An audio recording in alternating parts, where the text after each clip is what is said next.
On the Caribbean Sea, a happy family is having a wonderful vacation together on a yacht.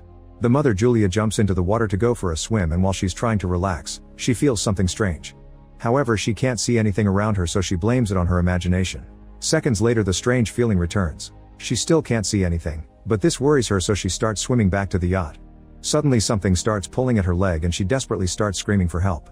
Her daughter Cassie can't hear her because she has her headphones on, while her husband Tom and her son Ben are busy with their fishing. Julia continues to struggle to stay afloat, and yelling is getting harder because of the water getting into her mouth. Soon Tom realizes he hasn't seen Julia in a while and searches the yacht until he finally sees his wife in danger. After getting the kids, Tom takes the yacht closer to Julia and jumps into the water. He quickly reaches his wife, holding her close to keep her afloat. He swims back to the yacht and the kids help them come aboard. The family comforts Julia, who doesn't know what happened, and blames it on a current. That night the family celebrates Ben's birthday with gifts and a cake. Cassie gets a call from her boyfriend, so she goes outside with a laptop to talk in private. He shows her that huge thunderous clouds have appeared above the city before the video call glitches and freezes. Cassie rushes back to her family to tell them what happened, and Tom blames it on being too far from land to get a good signal. At that moment they hear a noise and go outside to discover a pod of whales passing by. Tom explains that whales follow the Earth's magnetic field, but when storms cause abnormalities, the confused whales follow the storms to the coast instead. Suddenly the yacht shakes, making Ben fall. Tom is worried that something may have damaged the yacht, so he goes diving to take a closer look. After a few seconds of searching, Tom resurfaces with a cut on his shoulder. Julia stitches the wound while Tom explains that he felt something behind him, and when he turned around, he got cut by the propeller. Whatever was swimming near him was really big, but he couldn't see it. What Tom did find was severe damage to the yacht, so they need to call for help. Julia repeatedly tries the yacht radio while Cassie keeps looking for a signal on her phone to no avail. Suddenly she's startled by a strange creature, but it's just Ben playing a prank with a mask. Eventually the yacht stops working and is stranded in the middle of the sea. Julia finds a voice on the radio, but it's all indistinct noise. Tom says they have enough water and food for 4 days, so they'll have to wait for a fishing boat to pass by. Suddenly the radar detects something nearby and the family hears a strange noise. They rush outside and are shocked to watch several meteorites landing on Earth, making huge impacts as they crash. A meteorite falls into the water nearby, so Tom rushes to force the yacht to move again. As the engine struggles to move ahead, another meteorite falls and hits the area. The family holds on to each other in fear, and Tom notices that the balls of flame aren't meteorites, they're satellites. Then Ben points at some smoke coming out of the yacht. Tom takes a look and confirms the engine is fried. The wind is starting to pick up, so the family hides inside, not noticing that the compass is going crazy. The yacht starts shaking and Ben falls again, getting hurt in the process. As the waves crash against the yacht, Tom struggles against the wind to get the life jackets from a box outside and brings them to the family. At that moment the power goes out, so Tom moves fast to press a button on the power box. When the lights return, Ben notices that Julia's nose is bleeding. As Julia starts getting dizzy, Cassie runs to the sink to throw up. Tom keeps trying the radio to no avail. Suddenly the family hears a high-pitched noise and the wind gets worse. Julia tries to keep the doors closed, however a hatch still opens and soon the wind is breaking the windows. Tom lights a flare before darkness takes over. The next morning the family wakes up and they're shocked to realize they survived the storm, although the yacht is mostly destroyed. The family goes outside only to discover that all the oceans in the world have disappeared and now the yacht is stuck on land. After staring at the desert in shock, the family tries to think of what to do. Cassie looks for a signal but nothing happens, and Ben plays with 2 dead crabs. Tom checks the compass and notices that the poles have been reversed. Last time this happened was more than 700,000 years ago. Cassie has a breakdown when she realizes her boyfriend must be dead and rushes to hide, kicking her mother out when she tries to comfort her. While Julia and Tom check what supplies have survived the crash, Ben ties his birthday balloons to a rock to hopefully get the attention of other survivors. Next Tom tries the radio again and gets in contact with a man named Now, the captain of a submarine. His vessel has also gotten stuck on land and he confirms that the magnetic poles have reversed, causing the ocean to retreat and submerge the mainlands. Now hasn't found other survivors and says that most communication systems are down. Since there are occasional systemic movements, he's concluded that the poles will reverse again and the seas could return in a week. Now advises the family to climb as high as possible because things will get violent when it happens. His partner died during the crash and the submarine has room for 3 people. Julia and Tom convince him to save their kids, so he gives them his coordinates. Tom calculates that it'll take them 2 or 3 days to find the submarine, so he tells the family to have a good night of sleep because they'll leave early tomorrow. The next morning the family is packing their supplies when Tom sees something moving nearby. It's a limping man with a makeshift harpoon and a dog that keeps on barking. Tom approaches him and gives him a bottle of water, but he can't understand the man's language. After drinking, the stranger hits Tom with the bottle and kicks him in the face. A terrified Julia comes running, but it's too late, the guy is already stabbing Tom in the stomach with the harpoon. Tom's body twitches for a few seconds before the guy cuts his throat too. Next the man starts chasing after Julia and even throws the harpoon, which only cuts her shoulder. This doesn't stop Julia from rushing to the yacht and getting to her children, telling them to hide while she locks the doors. The siblings get inside the sofa and Julia gives them the flare gun before grabbing a knife and hiding in the bathroom. The man pounds on the door until he manages to open it and bursts inside. He grabs some food and starts searching the yacht, eventually going to the bathroom. Julia manages to avoid him by climbing out through a hole in the wall. The guy looks out and doesn't see her, but when Julia tries to sneak away, the dog starts barking at her. Suddenly it tackles her to the ground, leaving Julia no choice but to kill it with the knife. The stranger hears the dog whining and comes out to find its body, causing him to have a breakdown.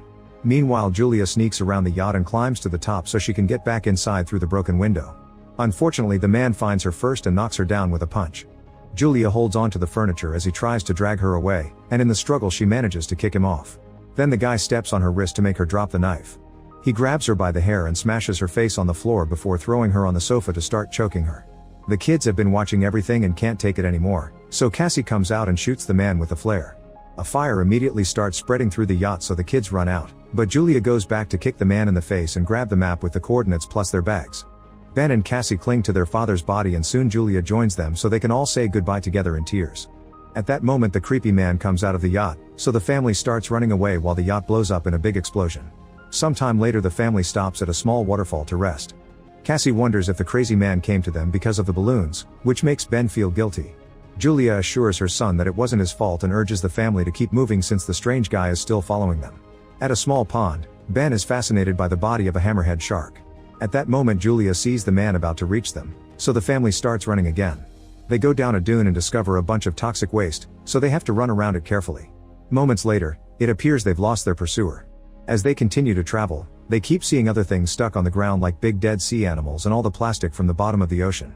When Ben starts to slow down, Julia notices he's on the verge of dehydration and stops so everyone can rest. To her horror the water bottle is almost empty and Cassie realizes she mustn't have closed it well. Julia yells at her for being careless but Cassie says it doesn't matter because there's no way they'll survive this anyway. After a long argument full of screaming, the family keeps moving. Eventually the group finds a crashed plane and is startled by some sudden movement, but it's just birds. The family decides they'll spend the night inside the plane. They share a snack and Julia is heartbroken to find a family picture inside Tom's jacket. Cassie asks for the story of how her parents met so Julia shares how Tom went to the hospital she worked at and became her patient. He declared his love for her with flowers and a beautiful poem. In the middle of the night, Cassie leaves the plane to relieve herself. Suddenly the creepy man surprises her from behind, but Julia jumps on him first and repeatedly stabs him with unleashed grief and fury. Cassie has to help her calm down with a hug. The next morning, the body is covered in fleas. The family notices it has many bite marks, so there must be some animal hiding in the area. After the group leaves, a bunch of crabs come out of the man's mouth. A few hours later Julia and Cassie stop to look at the map, but Ben just keeps walking even when Julia tells him to stop. He desperately buries his face in a pond to drink and Julia quickly pulls him back, explaining that unknown water could make him sick. The family keeps on traveling and has to cover their heads to protect them from the scorching sun. Ben is starting to feel dizzy so when they discover a bunch of old chairs, Julia and Cassie use them to improvise a shelter. Julia gives Ben a medicine injection and they agree to spend the night there. Early in the morning, Julia wakes up because she hears a weird sound.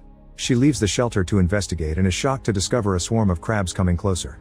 Julia rushes to wake up her kids and the family starts running as fast as possible. They come across a huge cargo ship and run toward it, noticing that 3 crew members are still alive. The woman wants to help them, but the 2 men refuse and the group hides inside a container, which they lock to keep the family out.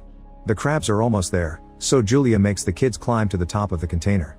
When she starts climbing too, the crabs begin to violently pinch her leg. The siblings have to help her mother up before she's dragged down. There's a hole on the side of the container, so half of the crabs go inside. The crew members open fire but there are too many critters. Soon the crabs overpower and kill 2 of the workers. The last man reaches a hole in the ceiling only for the crabs to bring him down and kill him too. Afterward Julia bandages her leg injury and passes out. Sometime later she wakes up in a sandstorm and finds herself alone. She panics as she comes down to look for her kids, although first she grabs the dead woman's weapon. Hearing her mother screaming, Cassie quickly comes back and explains that they went out to look for help, but they didn't find anyone. Then they reunite with Ben, who's found an open container they can rest in until the storm is over. Julia uses Tom's lighter to cauterize the wounds, which is incredibly painful. Once the storm is over, the family finds a bunch of water bottles in another container. Next they check on the bodies and discover a radio plus a gun. Julia calls now and informs him she's lost the map. In return now reveals he's been attacked by arthropods, which are creatures from the abyss.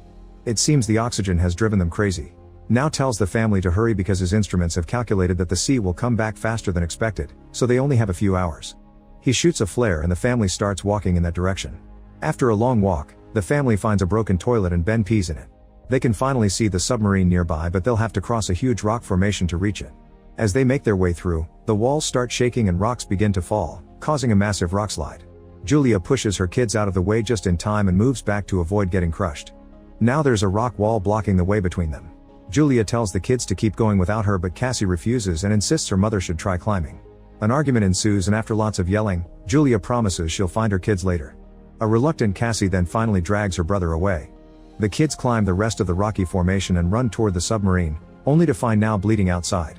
He explains it's over for him so the kids can take the submarine. Realizing they'll have an extra spot, Cassie runs back to find her mother. Meanwhile, Julia is horrified to see the crabs coming and opens fire. She manages to kill a few of them, but the swarm is too big and she can't fight them all.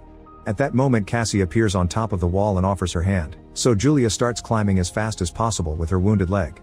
With Cassie's help, she reaches the other side and they run together to the submarine. Ben is already standing on the roof and opens fire to keep the crabs distracted while his family climbs too. The crabs find Now's body and immediately feast on it. Julia takes the gun and keeps the fire going while she makes the kids go inside. Once they're safe, she realizes she's out of bullets, so she throws the gun at the crabs and joins her children inside. The family makes sure to lock the hatch properly and watches the crabs surround the submarine on the windows. At that moment the ocean finally returns, so the trio rushes to their seats and puts on the belts before holding hands. The raging waves soon hit the submarine and start throwing it around, causing Julia to have visions of everything that happened and Cassie to throw up. Soon the high-pitched noise returns and knocks the family out. Sometime later, Julia and the kids wake up and are happy to confirm they're alive. They unlock the hatch and go out to discover that the waves have dropped the submarine in a destroyed city, which means there's hope to survive and rebuild. Make sure to subscribe and turn on notifications so you can watch more videos like this. Thanks for watching.